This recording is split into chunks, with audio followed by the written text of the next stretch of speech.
नमस्कार। आप देख रहे हैं इंडिया बोल रहा है, नए तेवर के साथ, ज्यादा खबरों के साथ और ज्यादा गहराई के साथ। इंडिया बोल रहा है में हम आपको वर्ल्ड वॉर से लेकर सियासी वॉर तक, राजनीति से लेकर कूटनीति तक, विदेश नीति से लेकर देसी माहौल तक हर खबर की तस्वीर दिखाते हैं जिसका सीधा होता है आप पर असर। हम रखते हैं उन खबरों पर पैनी नजर। तो चलिए शुरुआत करते हैं और देखते हैं इंडिया बोल रहा है कि बड़ी खबरें क्या है। सबसे पहले बात करेंगे उत्तर प्रदेश के मुखिया योगी आदित्यनाथ के सिंगापुर और जापान दौरे की। मुख्यमंत्री योगी आदित्यनाथ 9 साल के कार्यकाल में दूसरी बार विदेश दौरे पर हैं। यह पहला मौका है जब सीएम योगी सिंगापुर और जापान के दौरे पर हैं। इस दौरे को लेकर चर्चाएं बहुत तेज हैं।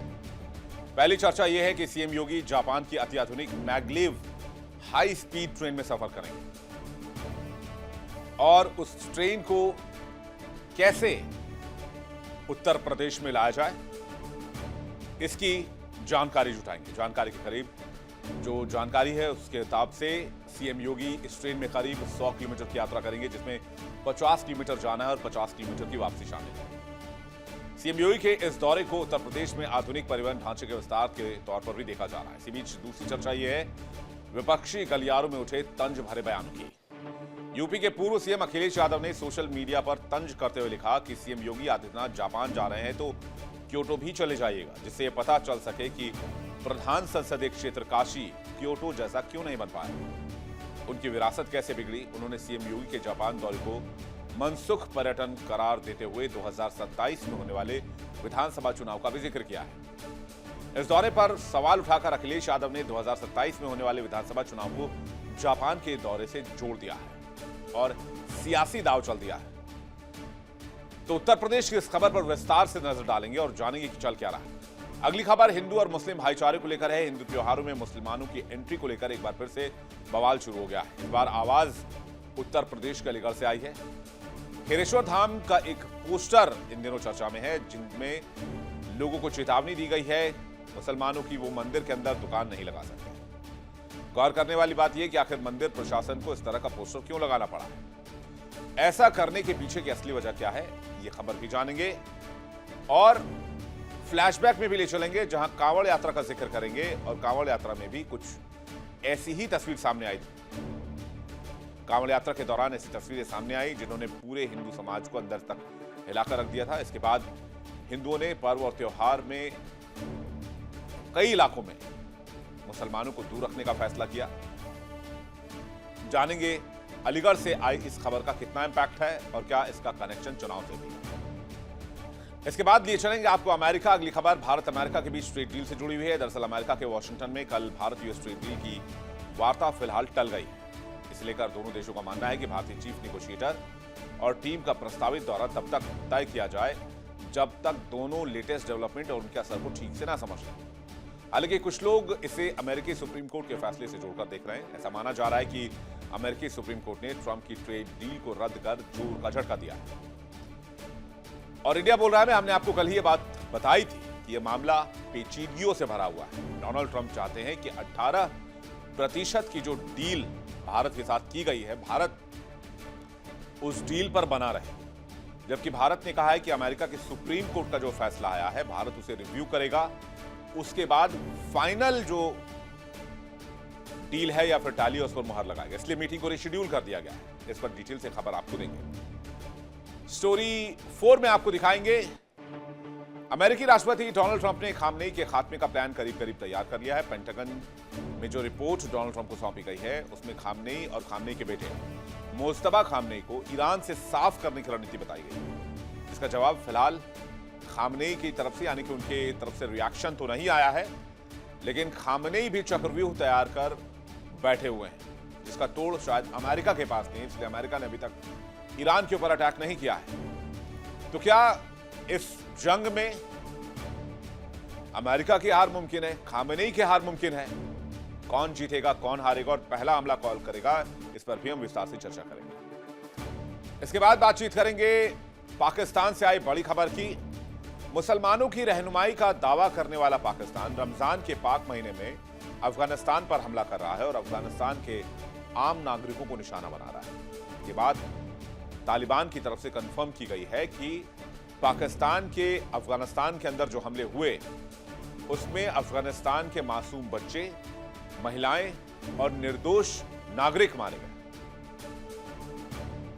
लेकिन पाकिस्तान का दावा है कि उसने आतंकी ठिकानों को निशाना बनाया, जिसमें 19 लोगों के मारे जाने की खबर है।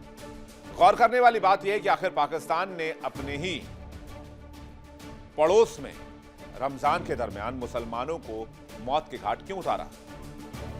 क्या पाकिस्तान दुनिया भर के मुसलमानों के साथ हमदर्दी दिखाने का नाटक करता है? खबर को विस्तार से समझेंगे।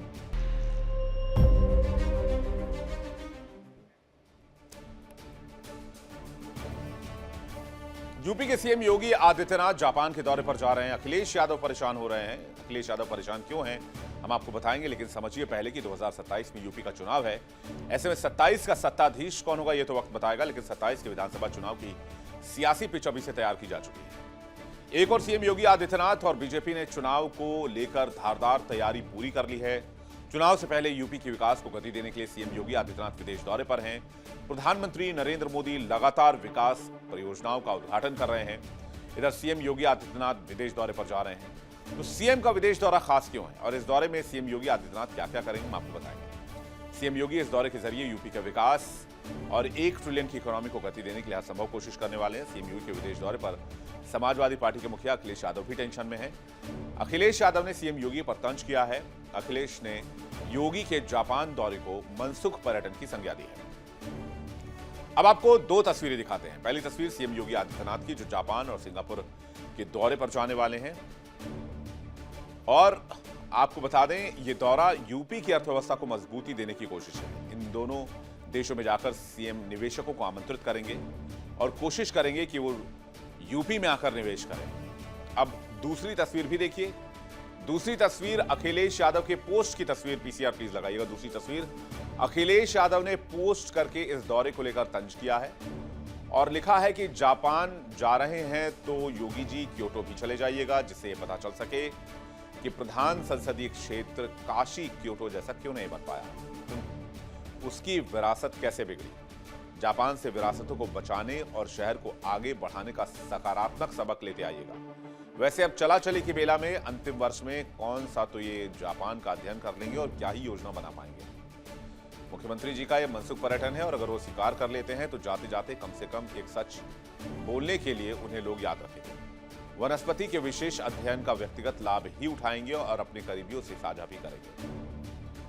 अब जैसे ही अखिलेश यादव का यह बयान सामने आया, पोस्ट सामने आया, उत्तर प्रदेश के सियासी गलियारों में हलचल मच गई।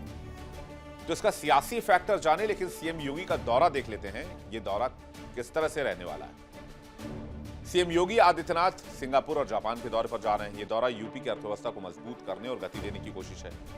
इसमें सीएम निवेशकों को आमंत्रित करेंगे और यूपी आकर निवेश करने की अपील करेंगे। सिंगापुर और जापान की यात्रा के दौरान सीएम योगी अरबों डॉलर के निवेश की संभावनाओं की तलाश करेंगे। योगी आदित्यनाथ 12 फरवरी को सिंगापुर के लिए रवाना होंगे और 23 और 24 को सिंगापुर में अलग अलग निवेशकों के साथ मुलाकात करेंगे। इसके बाद सिंगापुर से आगे बढ़कर वो जापान जाएंगे। 25 और 26 फरवरी को सीएम जापान में रहेंगे और वहां पर भी निवेशकों से मुलाकात करेंगे। सीएम योगी की कोशिश है कि ग्रेटर नोएडा के पास जापान सिटी और सिंगापुर सिटी का निर्माण किया जाए। इस योजना को लेकर सीएम योगी निवेशकों के सामने प्रस्ताव पेश करेंगे। प्रस्ताव में दिल्ली के पास ग्रेटर नोएडा के सेक्टर 5A और सेक्टर 7 में जापानी और सिंगापुर के औद्योगिक शहरों के विकास के लिए 500 एकड़ भूमि आवंटित करना भी शामिल है। वहीं सीएम योगी सिंगापुर की यात्रा से पहले आज मेरठ पहुंचे थे। मेरठ में सीएम योगी आदित्यनाथ ने कहा कि 10 से 12 साल पहले मेरठ से दिल्ली दूर लगती थी। आज नमो भारत ट्रेन से मेरठ और दिल्ली का सफर मिनटों का रह गया है। मेरठ वालों के लिए अब दिल्ली दूर नहीं है। पहले लोग दिल्ली दूर मानकर थक जाते थे, लेकिन आज 12 लेन के एक्सप्रेसवे के साथ ही हाईवे के साथ दिल्ली मेरठ जुड़ा हुआ है। जाहिर सी बात है कि प्रधानमंत्री के दौरे से पहले सीएम योगी एक दिन पहले ही वहां पहुंच गए थे और आज प्रधानमंत्री ने मेरठ वासियों को मेट्रो और रैपिड रेल की सौगात दी। लेकिन इस दरमियान पीएम से पहले सीएम योगी ने लोगों को संबोधित किया। आपको सुनवाते हैं उन्होंने क्या कहा। आप याद करिए, आज से 10 साल 11 वर्ष साल पहले मेरठ से दिल्ली की दूरी अपने आप में एक चुनौती होती थी। 4 से 5 घंटे में तय करने में मशक्कत करनी पड़ती थी। लोग दिल्ली दूर मान करके थक हार करके बैठ जाते थे कि जाम में फंसना पड़ेगा। लेकिन आज 12 लेन का हाईवे, एक्सप्रेस हाईवे के साथ दिल्ली से मेरठ जुड़ा है। समय दिल्ली पहुंचने में कुल 45 से 50 minute. CM Yogi Adityanath UP के विकास की रफ्तार का दावा कर रहे हैं। क्या यह आंकड़ों की कसौटी पर खरा उतरता है? आइए जानते हैं। साल 2016-17 में जब अखिलेश यादव की सरकार ने अपना अंतिम बजट पेश किया था, तब उसकी कुल राशि थी 3,46,935 करोड़ रुपए। उस समय इसे प्रदेश के इतिहास का सबसे बड़ा बजट बताया गया और सरकार ने इसे विकास की रफ्तार से जोड़कर पेश किया। लेकिन आंकड़ों के पीछे देखें तो उस बजट का बड़ा हिस्सा राजस्व व्यय और योजनागत घोषणाओं में केंद्रित था, यानी खर्च ज्यादा था पर भविष्य में निवेश की रफ्तार सीमित दिखाई देती थी। लेकिन अब साल 2026-27 में तस्वीर बदल चुकी है। 10 साल के बाद योगी सरकार लगभग 9,13,000 करोड़ के बजट के साथ आई है, जो 10 साल के पहले के मुकाबले लगभग 3 गुना है। ये बढ़ोतरी सिर्फ महंगाई या सामान्य विस्तार की वजह से नहीं बताई जा रही है, बल्कि इसे सड़कों, एक्सप्रेसवे, औद्योगिक कॉरिडोर, ऊर्जा और बड़े इंफ्रास्ट्रक्चर प्रोजेक्ट से जोड़ा जा रहा है। हाल ही में सीएम योगी सरकार ने विकसित यूपी के लिए बजट पेश किया। आपको बताते हैं कि 2026-27 में पेश किए गए बजट में योगी सरकार ने क्या प्रावधान किए, यूपी के लोगों को क्या दिया है। गरीबी रेखा से 6 करोड़ लोग बाहर हुए, इस बजट में दावा किया गया। 43,000 करोड़ की नई योजनाएं लाई गई। शिक्षा और स्वास्थ्य पर फोकस करने की बात कही गई है। औद्योगिक विकास पर जोर दिया गया है। छोटे उद्योगों के विकास की योजना है। ऊर्जा क्षेत्र के लिए 65,926 करोड़ रुपए रखे गए हैं। यूपी में सड़क के निर्माण पर जोर रहेगा। उत्तर प्रदेश में हवाई यात्रा सरल होगी। 7 नए स्मार्ट सिटी का निर्माण किया जाएगा। गरीब परिवार की शादी के लिए 150 करोड़ रुपए का बजट आवंटित किया गया है। जाहिर है पिछले 10 साल में यूपी के विकास में रफ्तार तो दिखती है, चाहे वो हाईवे का विस्तार हो, एक्सप्रेसवे का विस्तार हो या फिर कोई और क्षेत्र हो। हर तरफ यूपी में विकास दिखता है। विकास की गति को दोगुना करने के लिए अब सीएम योगी आदित्यनाथ सिंगापुर और जापान के दौरे पर जा रहे हैं, जहां से वो निवेशकों को उत्तर प्रदेश में आमंत्रित करना चाहते हैं। अगर योगी का मिशन कामयाब रहता है तो योगी आदित्यनाथ उत्तर प्रदेश के लिए निवेश के साथ साथ रोजगार के अवसर भी ला पाएंगे। यूपी में अगले साल 2027 में विधानसभा चुनाव भी होने हैं। चुनाव से पहले सीएम योगी आदित्यनाथ चुनावी पिच पर खुलकर बल्लेबाजी कर रहे हैं। इसलिए सिर्फ जुबानी बात ही नहीं, बल्कि इकोनॉमी से काम करके और इकोनॉमी को मजबूत करके उन्होंने आंकड़ों के जरिए से दिखाया भी है। अखिलेश की सरकार में यूपी में निवेश ना के बराबर थी। अब सीएम योगी आदित्यनाथ निवेश लाकर यूपी को विकसित यूपी की राह पर ला रहे हैं। साफ है सीएम योगी जो समीकरण तैयार कर रहे हैं उससे विपक्ष को दिक्कत हो सकती है। इसी वजह से सीएम योगी के जापान और सिंगापुर दौरे को लेकर अखिलेश यादव ने निशाना साधा है। हालांकि साफ है कि सीएम योगी के विदेश दौरे से यूपी को क्या मिलेगा ये तो देखने वाली बात होगी, लेकिन चुनाव के समय यह दांव कहीं ना कहीं विपक्षियों को खटक रहा है। इस पर हमारी नजर आएगी। अगली खबर की तरफ बढ़ते हैं। रविवार का दिन और प्रधानमंत्री नरेंद्र मोदी का बहुत ही आक्रामक तेवर, और खास करके कांग्रेस को लेकर। प्रधानमंत्री नरेंद्र मोदी ने कांग्रेस को आज नंगी पार्टी कहकर पुकारा। प्रधानमंत्री मोदी गुस्से में थे। क्यों गुस्से में थे? क्योंकि एआई समिट में जिस तरह से कांग्रेस के कार्यकर्ताओं ने घुसकर हंगामा किया, इंटरनेशनल डेलीगेट्स के सामने भारत की छवि को नीचा करने की कोशिश की, उससे प्रधानमंत्री बहुत क्षुब्ध नजर आए, आक्रोशित नजर आए। प्रधानमंत्री नरेंद्र मोदी ने इसलिए कांग्रेस पार्टी पर बहुत तीखा हमला बोला। पीएम ने कहा कि कांग्रेस नंगी पार्टी है। पीएम मोदी ने कहा कि एआई समिट में कांग्रेस ने नंगी राजनीति की, सारी मर्यादाएं तोड़ दी। एआई ग्लोबल समिट बीजेपी का समारोह नहीं था, यह देश का कार्यक्रम था, देश के सम्मान का कार्यक्रम था, लेकिन कांग्रेस ने सारी मर्यादाएं लांघ दी, लक्ष्मण रेखा पार कर गई। आज पूरे देश में कांग्रेस की इस रीति नीति पर थू थू हो रही है, लेकिन दुर्भाग्य देखिए इतनी पुरानी पार्टी के नेता लजाने के बजाय बेशर्मी के साथ नाचते हैं और ये मामला कांग्रेस की हरकतों का लगातार चल रहा है। चलिए सुनाते हैं कि प्रधानमंत्री नरेंद्र मोदी ने आज किस तरह से कांग्रेस पार्टी को लेकर निशाना साधा। दरअसल जिस तरह से एआई समिट में कांग्रेस कार्यकर्ताओं ने, जो तस्वीर आप देख रहे हैं, जरा फुल स्क्रीन आपको तस्वीर दिखाते हैं, जिस तरह से कांग्रेस कार्यकर्ता पहुंचे, टी शर्ट लगाकर, पीएम कॉम्प्रोमाइज्ड की टी शर्ट पहनकर पहुंचे थे, यहां तक सब कुछ ठीक था। लेकिन एक समारोह में, इंटरनेशनल समारोह में, जहां दुनिया भर के डेलीगेट्स आए हुए हैं, क्या वहां इस तरह से प्रदर्शन किया जाना ठीक था? यहां तक कि कांग्रेस के साथी पार्टियों ने भी इस बात की आलोचना की और इससे सहमति जताने से इनकार कर दिया। अब प्रधानमंत्री जब मंच पर आए और जब देश के सामने थे, तब उन्होंने इस मुद्दे को जोर शोर से उठाया और कांग्रेस को घेरा। कांग्रेस ने भारत के एक वैश्विक आयोजन को अपनी गंदी और नंगी राजनीति का अखाड़ा बना दिया। समारोह स्थल पर विदेशी अतिथियों के सामने कांग्रेस के नेता कपड़े उतारकर पहुंच गए। मैं कांग्रेस वालों को पूछता हूं, देश तो जानता है आप पहले से ही नंगे हो, फिर कपड़े उतारने की जरूरत क्या पड़ी? कांग्रेस के नेताओं ने वहां जो कुछ किया वो दिखाता है कि देश की सबसे पुरानी पार्टी वैचारिक रूप से कितनी दिवालिया हो गई है, कितनी दरिद्र हो गई है।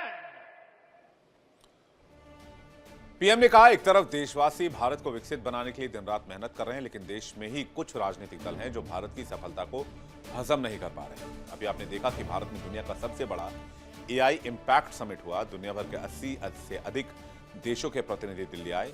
दुनिया के विकासशील देशों में ऐसा सम्मेलन आज तक कभी नहीं हुआ। दिल्ली के भारत मंडपम में एआई इम्पैक्ट समिट का आयोजन हुआ, जिसमें कांग्रेस कार्यकर्ता टी शर्ट उतारकर प्रोटेस्ट कर रहे थे, प्रधानमंत्री के खिलाफ आक्रामक नारेबाजी कर रहे थे और पीएम इज कॉम्प्रोमाइज्ड के नारे लगाए। जिस समय यह विरोध प्रदर्शन हुआ, उस समय समिट में देश विदेश के कई दिग्गज मौजूद थे। यूथ कांग्रेस के कार्यकर्ता अचानक बैनर पोस्टर लेकर मुख्य हॉल के पास पहुंच गए। सुरक्षाकर्मी तुरंत हरकत में आए और प्रदर्शनकारियों को हिरासत में लिया गया, लेकिन तब तक डैमेज किया जा चुका था। हालांकि उन लोगों को न्यायिक हिरासत में भेज दिया गया है। और अब आगे बढ़ते हैं और अगली खबर की बात करते हैं। कांवड़ यात्रा के दौरान हिंदू मुस्लिम भाईचारे में लगी आग अब तक ठीक नहीं हो पाई है।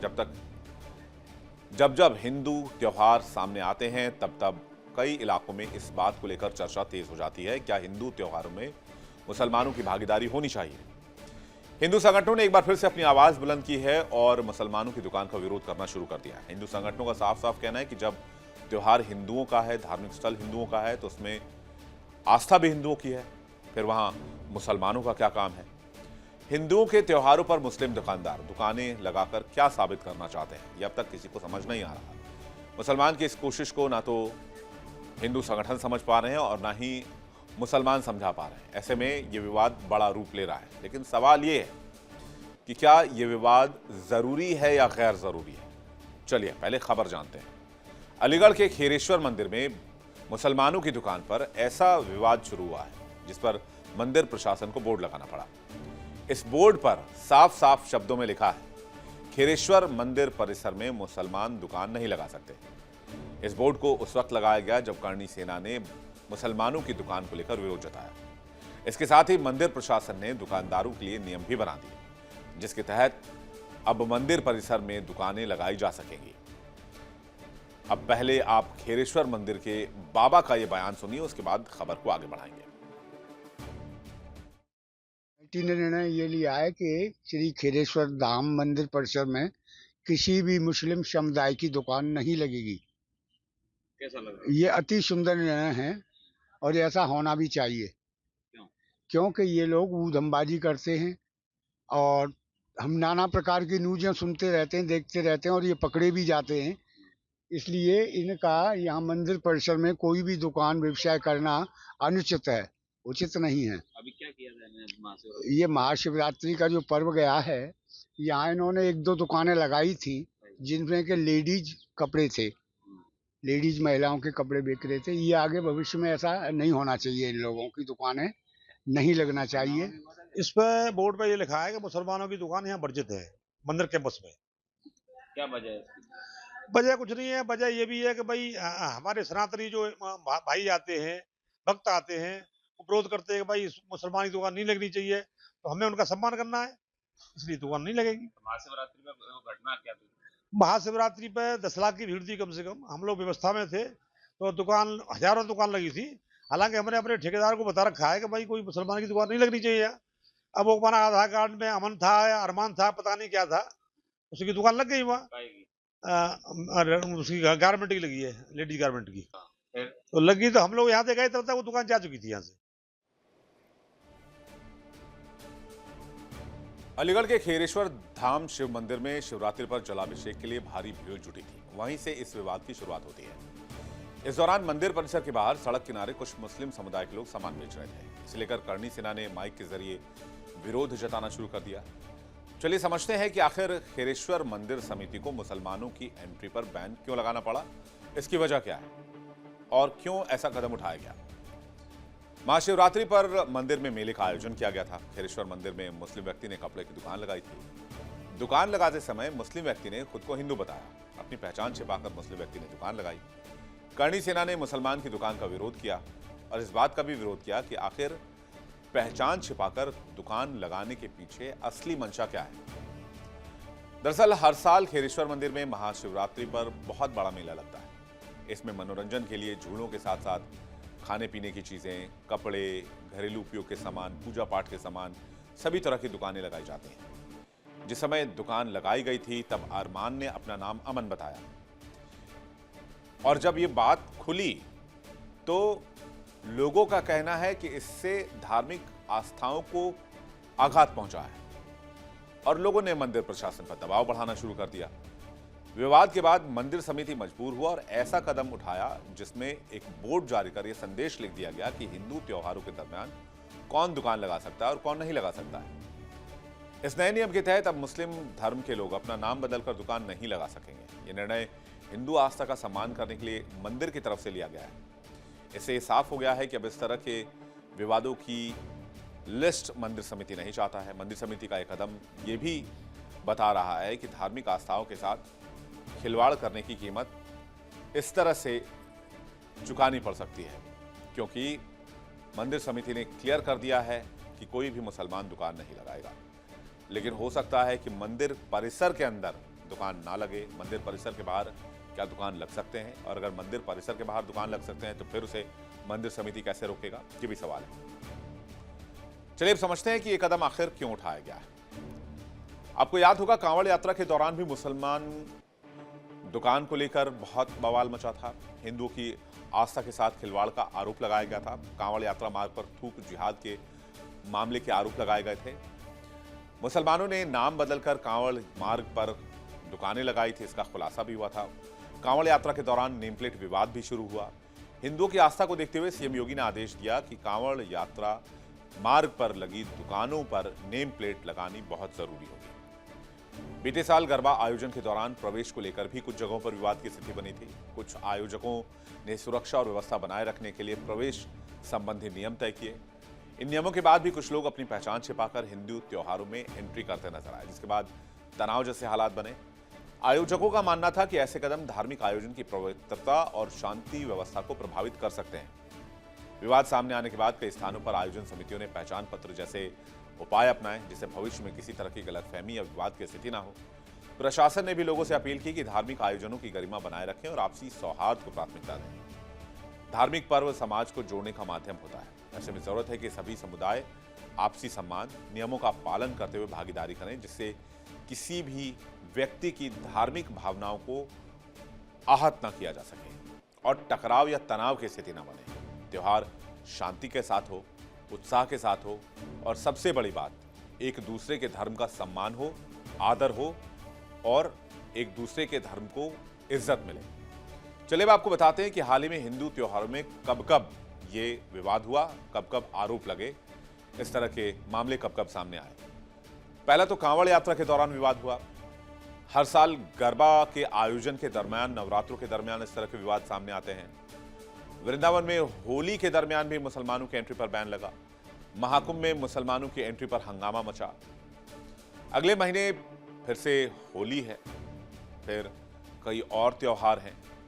हिंदू संगठनों का मानना है कि हिंदुओं के त्योहारों को जानबूझकर मलाइन करने की कोशिश की जाती है, उनके त्योहारों को और उनकी पवित्रता को खत्म करने की कोशिश की जाती है, और इसलिए वो बार बार ये एलिगेशन लगाते हैं। जबकि मुसलमानों के ऊपर एलिगेशन ये कि वो नाम बदलकर दुकान क्यों लगाना चाहते हैं, इसके पीछे की मंशा क्या है। अगर दुकान लगाना ही है तो वो अपने रियल नाम से भी दुकान लगा सकते हैं। ये मामला हर त्योहार में देखने को मिलता है। चलिए आगे बढ़ते हैं, अगली खबर की तरफ चलते हैं। अमेरिका और भारत के बीच चल रहे टैरिफ युद्ध में एक ऐसा मोड़ आया है जिसने पूरी दुनिया के बाजार को चौंका दिया है। अमेरिकी राष्ट्रपति डोनाल्ड ट्रंप की सख्त व्यापारिक नीतियों की वहां की सर्वोच्च अदालत यानी कि सुप्रीम कोर्ट से बड़ा झटका लगा। यह खबर हमने आपको बताई थी, लेकिन अब इसको लेकर वहां पर सुप्रीम कोर्ट बनाम डोनाल्ड ट्रंप ही हो गया है। यानी डोनाल्ड ट्रंप ने सुप्रीम कोर्ट के खिलाफ ही मोर्चा खोल दिया है और इस फैसले को शर्मनाक बताया है। लेकिन भारत के लिहाज से क्या है, भारत के लिए राहत है या चिंता की खबर है, इस बात को समझना बहुत जरूरी है। दरअसल 21 फरवरी 2026 को डोनाल्ड ट्रंप ने घोषणा की कि वो भारत सहित वैश्विक आयात पर अब 15% का शुल्क लगाएंगे। यह फैसला उस वक्त आया जब सुप्रीम कोर्ट ने राष्ट्रपति की असीमित शक्तियों पर लगाम कस दी। एक समय तक ये टैरिफ 50% तक पहुंच गया था, लेकिन अब ये गिरकर 10% पर आया। और उसके बाद डोनाल्ड ट्रंप को जब लगा कि जब 15% का अपर लिमिट है तो फिर 10% ही क्यों, पूरी दुनिया पर 15% का टैरिफ लगाया जाए। लेकिन इसके पीछे की कहानी किसी थ्रिलर फिल्म से कम नहीं है। इस पूरी कहानी का सबसे बड़ा टर्निंग पॉइंट है अमेरिकी सुप्रीम कोर्ट का फैसला, जिसमें 6-3 के बहुमत से राष्ट्रपति के अधिकारों को सीमित कर दिया गया। अमेरिकी सुप्रीम कोर्ट ने कैसे ट्रंप का पूरा गेम खराब कर दिया, डोनाल्ड ट्रंप के घमंड को चकनाचूर कर दिया, आइए समझते हैं। IEEPA राष्ट्रपति को मनमाने वैश्विक टैरिफ लगाने की अनुमति नहीं देता। सुप्रीम कोर्ट ने ट्रंप की ट्रेड डील को अवैध घोषित कर दिया। अब ट्रंप IEEPA के अधिकारों का इस्तेमाल करके टैरिफ नहीं लगा सकते मनमाने तरीके से। यह फैसला वैश्विक व्यापार पर भी असर डालता है। सुप्रीम कोर्ट ने ट्रंप के टैरिफ पर रोक लगा दी। इस रोक के साथ ही डोनाल्ड ट्रंप बिलबिला गए। हिंदी में एक बहुत मशहूर कहावत है, खिसियानी बिल्ली खंभा नोचे। डोनाल्ड ट्रंप उसी मोड में। ट्रेड डील पर अमेरिकी सुप्रीम कोर्ट के फैसले के बाद अचानक मोड़ आया। अमेरिकी राष्ट्रपति ने आनन फानन में 10% के ग्लोबल टैरिफ का ऐलान किया। उसके बाद जब उन्हें पता चला कि सेक्शन 122 यानी कि अमेरिकी कानून के एक्ट 122 के हिसाब से अपर लिमिट 15% का है, तो उन्होंने पूरी दुनिया पर 10% के टैरिफ को बढ़ाकर 15% कर दिया। लेकिन क्या इसका भारत अमेरिका की डील पर असर होगा और भारत के लिए टैरिफ क्या होगा, एक बहुत महत्वपूर्ण पॉइंट है। कल ही हमने इस बात की चर्चा की थी कि भारत के और अमेरिका के बीच में पेचीदगियां आ सकती हैं। डोनाल्ड ट्रंप ने बयान दिया था कि भारत के साथ 18% की डील हो चुकी है और वही डील जारी रहेगी, जबकि भारत ने जानकारी दी कि डील जारी तो रहेगी लेकिन 18% मामले को लेकर अभी कोई मसौदा साइन नहीं हुआ है, हस्ताक्षर नहीं हुआ है, तैयार तो है, इसलिए भारत इस पर पुनर्विचार करेगा। अब भारत और अमेरिका की, जैसे कि मैंने आपको कल कहा था, अब उसका देख लीजिए आप रिजल्ट या फिर नतीजे जो हैं वो सामने हैं। खबर आज ये आई कि भारत और अमेरिका की 23 फरवरी से प्रस्तावित अंतरिम व्यापार समझौते की 3 दिवसीय बैठक फिलहाल टाल दी गई है। जानकारी के मुताबिक अमेरिका और भारत ने तैयारियों को रोककर निर्णय का असर समझने का रास्ता चुना है। हर कोई सवाल कर रहा है कि क्या कोर्ट के फैसले ने पूरी रणनीति बदल दी है? जाहिर सी बात है। बैठक में व्यापार के सभी अहम मुद्दों पर चर्चा होनी थी। अंतरिम समझौते की दिशा में कदम बढ़ाने की उम्मीद थी, लेकिन बैठक शुरू होने से ठीक एक दिन पहले मीटिंग रिशेड्यूल कर दी गई। पहले से ही ट्रेड डील को लेकर हंगामा मचा हुआ है। ऐसे में ट्रेड डील पर होने वाली बैठक को रिशेड्यूल करके क्या सरकार ने विपक्ष को मौका दे दिया है? और क्या भारत ने अमेरिका के साथ ट्रेड डील करने में कोई जल्दबाजी कर दी, क्योंकि सुप्रीम कोर्ट के फैसले का इंतजार किया जा सकता था? चलिए अब जरा ग्राफिक्स के जरिए समझते हैं कि आखिर इस ट्रेड डील्स को लेकर दोनों देशों की क्या तैयारियां थी। भारत और अमेरिका के बीच 3 दिन तक अंतरिम व्यापार बैठक चलने वाली थी, जो फिलहाल टाल दी गई है। इसका मकसद ये था अंतरिम व्यापार समझौते के कानूनी दस्तावेज को अंतिम रूप देना, साइन करना। मामला सीधे जुड़ा है अमेरिका का राष्ट्रपति डोनाल्ड ट्रंप के नए टैरिफ फैसलों के साथ। ट्रंप ने हाल ही में सभी देशों पर 15% का टैरिफ इंपोज किया है, ग्लोबल टैरिफ। 2025 में भारत पर अमेरिका ने 50% का टैरिफ लगाया था और अगले महीने ट्रेड डील पर हस्ताक्षर होना था, साइन होना था। लेकिन इससे पहले ट्रेड डील पर सहमति बन गई थी कि भारत 18% ट्रेड डील पर मान चुका है। लेकिन अब सुप्रीम कोर्ट ने पुराने टैरिफ फैसलों को अवैध बता दिया। भारत इस फैसले का अध्ययन कर रहा है। साथ ही अमेरिका की सुप्रीम कोर्ट ने कहा कि राष्ट्रपति ने अपने अधिकारों से ज्यादा कदम उठाए हैं और इसी वजह से अब व्यापार नीति को लेकर स्थिति थोड़ी अनिश्चित बनी हुई है। अगर नई 15% ड्यूटी लागू होती है तो यह पहले से लगने वाले आयात शुल्क के ऊपर लगेगी। यानी किसी उत्पाद पर अगर पहले 5% ड्यूटी है तो कुल मिलाकर वो 20% हो जाएगी। दोनों देशों ने पहले इस साल मार्च तक अंतरिम ट्रेड डील पर हस्ताक्षर करने और अप्रैल से इसे लागू करने का लक्ष्य रखा था। ये समझौता भारत के लिए काफी महत्वपूर्ण था क्योंकि अमेरिका भारत का सबसे बड़ा व्यापारिक साझेदार है और भारत के करीब 3% निर्यात अमेरिका को जाते हैं। 2024-25 में दोनों देशों के बीच कुल व्यापार 186 अरब डॉलर का रहा था। भारत और अमेरिका के बीच व्यापार को लेकर साल 2025 से 2026 तक काफी उतार चढ़ाव देखने को मिला। क्यों? टैरिफ की वजह से। क्योंकि टैरिफ बढ़ाया गया, घटाया गया, बातचीत तेज हुई, कभी दोनों देशों के बीच कूटनीतिक तनाव भी देखा गया। यहां तक की खबर यह भी है कि अमेरिकी राष्ट्रपति डोनाल्ड ट्रंप और प्रधानमंत्री मोदी के बीच बातचीत भी बंद थी। हालांकि इसकी पुष्टि नहीं है। अब चलिए ये समझते हैं कि आखिर अमेरिका ने कैसे भारत पर टैरिफ इंपोज किया था। टाइमलाइन क्या है उसकी? कहानी शुरू होती है 13 फरवरी 2025 से। पीएम मोदी और ट्रंप के बीच व्यापार बढ़ाने पर सहमति बनी। 2030 तक 500 अरब डॉलर से ज्यादा का व्यापार करने पर सहमत हुए। 6 मार्च 2025 तनाव कम करने के लिए केंद्रीय वाणिज्य मंत्री पीयूष गोयल वॉशिंगटन डीसी पहुंचे। जैमिसन ग्रियर समेत कई अमेरिकी अधिकारियों से मुलाकात की। फिर 2 अप्रैल की तारीख आई 2025। अमेरिका ने भारतीय सामानों पर 26% का टैरिफ लगा दिया। कई देशों पर व्यापक टैरिफ नीति का यह हिस्सा था। ट्रंप का यह फैसला भारत के लिए बहुत बड़ा सेटबैक था। फिर आई 9 अप्रैल की तारीख 2025। एक हफ्ते के बाद 16% वाला अतिरिक्त टैरिफ 90 दिन के लिए रोक दिया गया। फिर 26 जून 2025 की तारीख आई। बातचीत के लिए भारत का एक प्रतिनिधिमंडल अमेरिका पहुंचा। फिर 31 जुलाई 2025 अमेरिका ने भारतीय वस्तुओं पर 25% का टैरिफ लगाया। 6 अगस्त 2025 भारत की रूसी तेल खरीद का हवाला देते हुए 25% का अतिरिक्त टैरिफ जोड़ दिया गया। टैरिफ पर विवाद के दौरान यह सबसे ज्यादा लेवल था। फिर 15 से 17 अक्टूबर के दरमियान टैरिफ पर वॉशिंगटन में फिर कई दौर की बातचीत हुई और दोनों देशों के बीच कोई सहमति नहीं बन पाई। 2 फरवरी 2026 भारत अमेरिका के लिए एक अंतरिम व्यापार समझौता हुआ। अमेरिका ने टैरिफ 25% से घटाकर 18% कर दिया। बदले में भारत ने कुछ चुनिंदा अमेरिकी सामानों पर टैरिफ 0 कर दिया। फिर तारीख आई 20 से 21 फरवरी जब अमेरिकी सुप्रीम कोर्ट ने आदेश दे दिया। 10% का ग्लोबल टैरिफ लागू किया गया, लेकिन डोनाल्ड ट्रंप को बताया गया कि 1974 के ट्रेड एक्ट की धारा 122 के तहत मैक्सिमम कैप जो है वो 15% तक किया जा सकता है। डोनाल्ड ट्रंप दोबारा मीडिया के सामने आए। उन्होंने कहा कि 10% से बढ़ाकर अमेरिका 15% ग्लोबल टैरिफ कर रहा है, जो ग्लोबली 24 तारीख से लागू हो जाएगा और 150 दिन की कानूनी सीमा के अधीन रहेगा। अब 150 दिन क्यों, इसकी वजह भी जान लीजिए। 150 दिन के अंदर इसे कांग्रेस से मंजूरी लेनी होगी, यानी कि इस फैसले को डोनाल्ड ट्रंप को कांग्रेस से पास कराना होगा। अमेरिका में कांग्रेस से मंजूरी नहीं ले पाए डोनाल्ड ट्रंप इस फैसले को लेकर, तो फिर उन्हें यह फैसला भी पलटना पड़ेगा, बदलना पड़ेगा और शायद जो डोनाल्ड ट्रंप टैरिफ वसूल रहे हैं अभी, हो सकता है उस टैरिफ को भी उन्हें वापस करना पड़े। अब सवाल है भारत का। भारत के लिए सबसे चुनौतीपूर्ण दौर तब था जब उसे अपनी ऊर्जा जरूरतों और अमेरिका के व्यापारिक हितों के बीच संतुलन बनाना पड़ा। अगस्त 2025 में जब टैरिफ को 50% किया गया तो उसके पीछे मुख्य वजह भारत का रूस से कच्चे तेल की खरीद थी। अमेरिकी प्रशासन इसे एक रणनीतिक दबाव के रूप में इस्तेमाल कर रहा था। भारतीय निर्यातकों के लिए वो समय किसी बुरे सपने जैसा था। अमेरिका जैसे बड़े बाजार में भारतीय उत्पादों की कीमतें अचानक दोगुनी हो गई। हालांकि भारत ने अपनी कूटनीतिक चतुराई से बातचीत के कई दौर को पूरा किया। भारत ने किसी भी तरह की कोई जल्दबाजी नहीं दिखाई।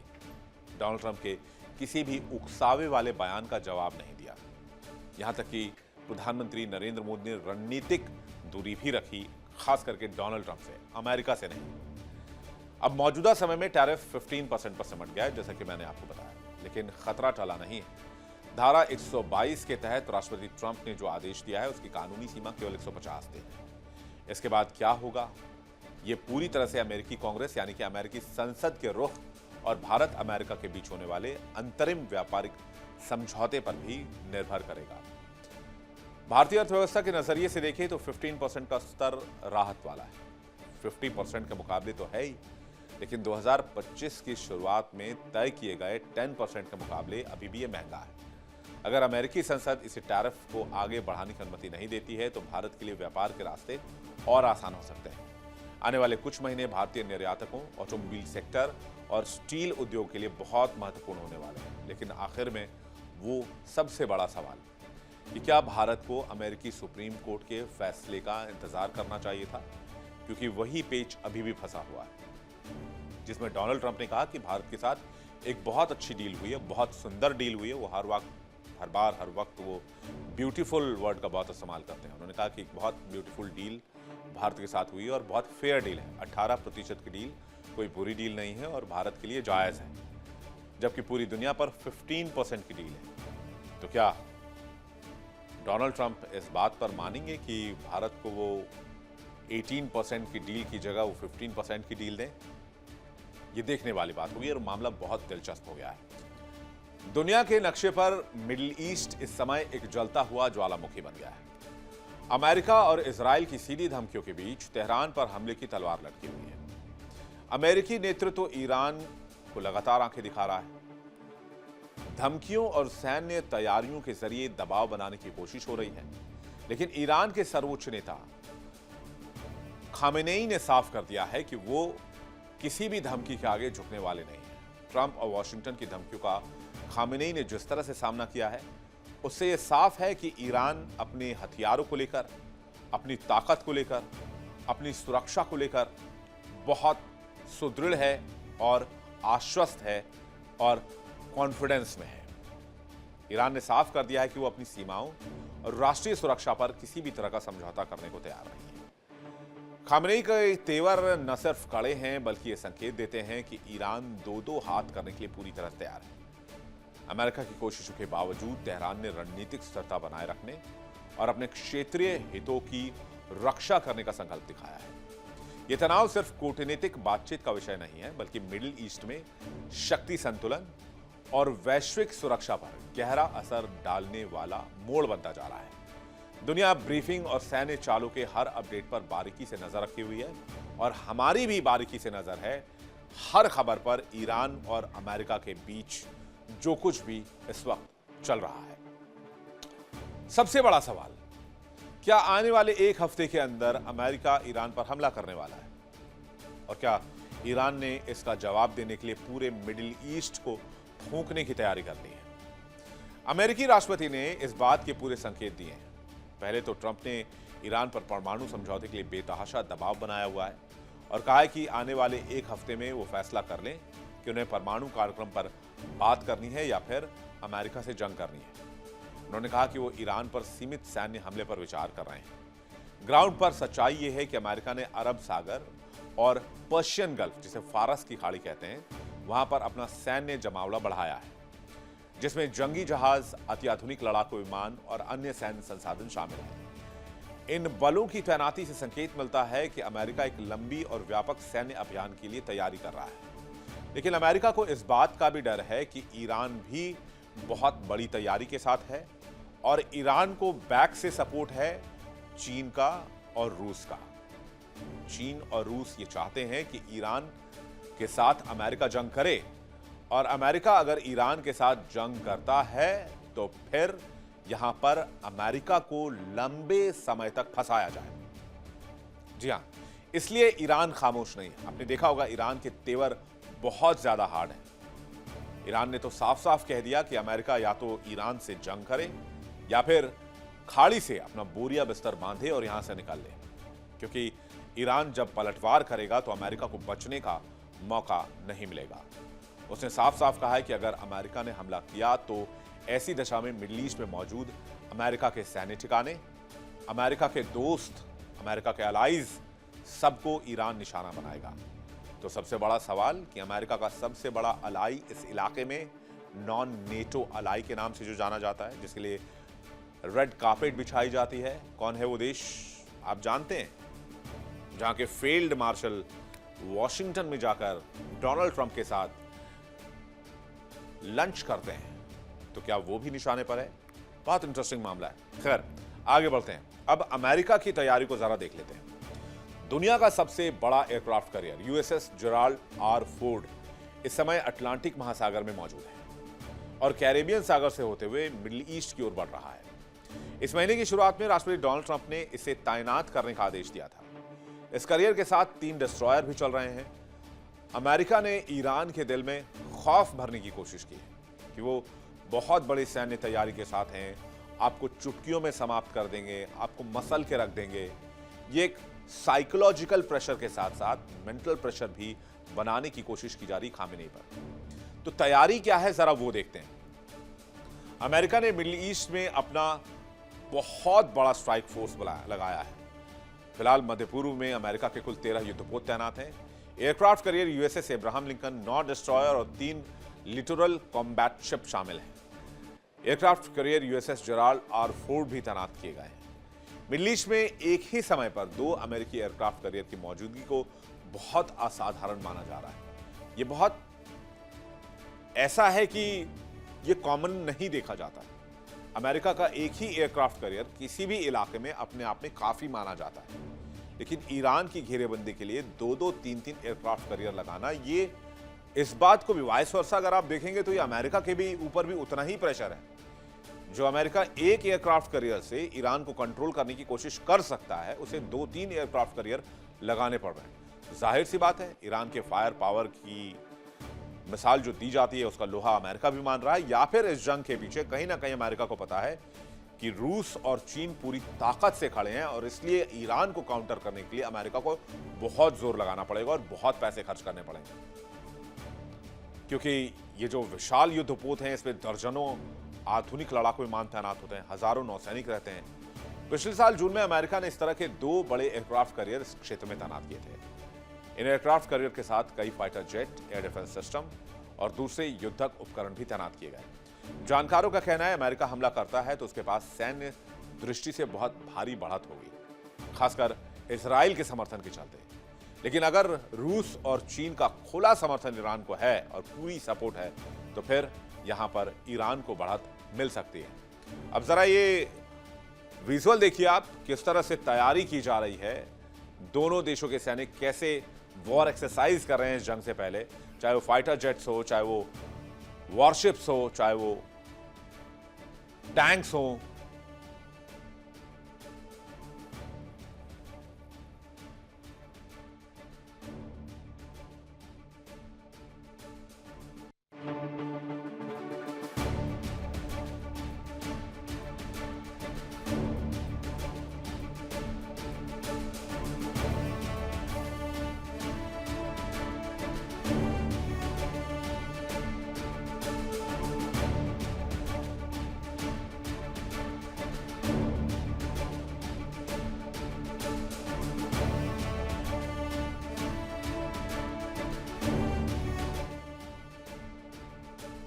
ऐसा नहीं है कि अमेरिका पहली बार ईरान पर हमला करने जा रहा है। अमेरिका पहले भी ईरान पर हमला कर चुका है और ये बहुत पुरानी बात नहीं है। पिछले साल ही जून में अमेरिका ने ईरान पर हमला किया था, लेकिन वो एक स्ट्रेटेजिक अटैक था, बहुत लिमिटेड अटैक था। ऐसे में अगर ट्रंप फिर से ईरान पर हमला करते हैं तो ईरान इस बार कोई मौका नहीं देगा। पिछली बार का नतीजा देखकर अमेरिका फूंक फूंक कर कदम रख रहा है। समझते हैं कि आखिर कैसे। सबसे बड़ी बात वही है, जो सबसे बड़ा सवाल जो मैंने आपके सामने रखा, क्या यहां हमला करके अमेरिका फंस सकता है और क्या इसके पीछे मास्टरमाइंड रशिया और चाइना है। पिछले साल जून में अमेरिका ने ईरान के 3 परमाणु ठिकानों पर बंकर बस्टर बम गिराए थे। ईरान ने पलटवार करते हुए कतर में अमेरिकी सैन्य अड्डों पर हमला किया था और ईरान ने इजराइल पर भी हमला किया था। खुर्रम शहर 4 मिसाइल का इस्तेमाल किया था, जिसमें से कई मिसाइल से इजराइल नहीं रोक पाया था। वहां के एयर डिफेंस सिस्टम को ईरान ने फेल कर दिया था। ट्रंप ने ईरान और इजराइल के बीच युद्ध विराम करवाया। अब हालात उससे काफी अलग है। ईरान पिछले 8 महीने से युद्ध की तैयारी में लगा हुआ है, क्योंकि ईरान को पता है कि अमेरिका वापस आएगा और इजराइल भी वापस आएगा, और ऐसे में ईरान अमेरिका को इस बार मौका नहीं देना चाहता है। ईरान के न्यूक्लियर ठिकानों पर इस बार अमेरिका बम गिराने की तैयारी में है। ईरान ये बात जानता है, क्योंकि डोनाल्ड ट्रंप को लगता है कि ईरान ने न्यूक्लियर बम बनाने की ताकत हासिल कर ली है। यूएस के राष्ट्रपति हैं डोनाल्ड ट्रंप, उन्होंने ईरान के बैलिस्टिक मिसाइल प्रोग्राम को भी रोकने की चेतावनी जारी की है। अगर अमेरिका हमला करता है तो उसके लिए तमाम अमेरिकी अड्डे वैध लक्ष्य होंगे, यानी उन पर वो हमला शुरू कर सकता है। संयुक्त राष्ट्र में ईरानी राजदूत अमीर सईद इरावानी ने यूएन महासचिव एंटोनियो गुटेरेस और सुरक्षा परिषद के अध्यक्ष को लिखे खत में ये बात कबूल की है। मिडिल ईस्ट में अमेरिका के कम से कम 19 सैन्य ठिकाने सब खतरे में, इसलिए बहुत सारे सैन्य ठिकानों से अमेरिका अपने सैनिकों की संख्या भी कम कर रहा है। हालांकि इन ठिकानों में से कुछ स्थायी हैं, कुछ अस्थायी हैं। काउंसिल ऑफ फॉरेन रिलेशन की माने तो यहां अमेरिका के कुल 8 परमानेंट अड्डे हैं। ये अड्डे कहां कहां हैं और ये किस तरह अमेरिका की जंग में मदद करते हैं, आपको ये भी समझाते हैं।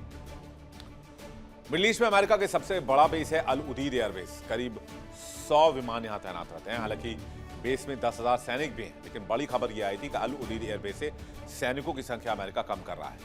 इराक, सीरिया और अफगानिस्तान पर भी यहां से वो नजर रखते हैं। इसके अलावा कैंप आरिफजान है, जहां कुवैत में 1999 में बनाया गया था। अमेरिकी सैन्य अभियानों के लिए रसद, आपूर्ति और कमांड केंद्र के तौर पर काम करता है। अल धफरा एयरबेस खुफिया जानकारी जुटाने में मदद करता है, फाइटर जेट्स के हवाई अभियानों को सपोर्ट करता है। बेस में F-22 रैप्टर स्टेल्थ लड़ाकू विमान तैनात है। ड्रोन और अवैक्स भी यहां पर मौजूद है। फिर है इब्रिल एयरबेस, यहाँ एक एयरबेस इराक में बनाया गया है। एन अल असद एयरबेस, ये इराक के सबसे बड़े अमेरिकी ठिकानों में से एक है। ईरान ने भी चेतावनी दी है कि अगर अमेरिका हमला करता है तो उसके लिए जितने भी अमेरिकी अड्डे हैं वो सब वैध लक्ष्य होंगे, वो उन पर हमला शुरू करेगा। और यहां तक कि अमेरिका के जो दोस्त देश हैं उनको भी ईरान नहीं बख्शेगा। ऐसे में ईरान पाकिस्तान की जंग भी शुरू हो सकती है। जंग की सूरत में ईरान का मुख्य रूप से उन अमेरिकी ठिकानों को निशाना बना सकता है ईरान जहां उसके कर्मी तैनात हैं, यानी कि अमेरिकी कर्मी, और जहां सहयोगी बलों के आधार हैं, जैसे कि कुवैत, बहरीन, कतर और यूएई में मौजूद अमेरिकी अड्डे। अमेरिका तक ईरान की सीधी बैलिस्टिक मिसाइल पहुंचना आसान नहीं है, इसलिए ईरान जानता है कि अगर अमेरिका को चोट पहुंचाना है तो वह या तो अमेरिकी बेस को निशाना बनाए या फिर इजराइल को निशाना बनाए। अमेरिका के पार्टनर देशों पर अब प्रत्यक्ष हमलों को ये एक ऑप्शन मान सकता है। मौजूदा समय में जिस तरह के हालात बने हुए उसे देखकर लगता है कि ना तो ईरान पीछे हटने को तैयार है और ना ही अमेरिका कुछ सोचने को तैयार है। हालांकि अमेरिका अभी तक रुका हुआ है और ऐसा लगता है कि दोनों देशों के बीच कभी भी हालात बिगड़ सकते हैं, क्योंकि दोनों देशों के बीच तनाव बहुत ज्यादा है। इजराइल के समर्थन में उतरा अमेरिका पूरी कोशिश कर रहा है कि किसी तरह से ईरान को वो नकेल लगा दे, काबू कर ले, लेकिन अब खामनेई खुलकर खेलने को तैयार है। वो अमेरिका के किसी भी गीदड़ भभकी के तले आ नहीं रहे। और थोड़े दिन पहले जो अमेरिका के पास एक अपॉर्चुनिटी थी, अपॉर्चुनिटी मतलब ईरान के अंदर जो विद्रोह खामनेई के खिलाफ बनता था, उस वक्त अगर अमेरिका की तैयारी रहती तो शायद अमेरिका आज एज पर रहता, एक बेनिफिट यहां पर अमेरिका ले सकता था, सत्ता बदल कर सकता था, लेकिन अब वो मौका जा चुका है। इसलिए ईरान पर हमला करना अब अमेरिका के लिए उतना आसान नहीं है।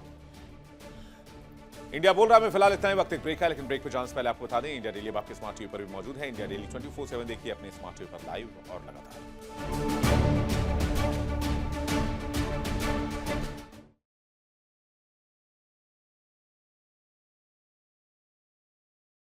देखिए इंडिया डेली 24/7 अब आपके स्मार्ट टीवी पर। इंडिया डेली मौजूद है सभी डिजिटल प्लेटफॉर्म पर लाइव और लगातार। इंडिया डेली 24/7 हर दिन राष्ट्र को समर्पित।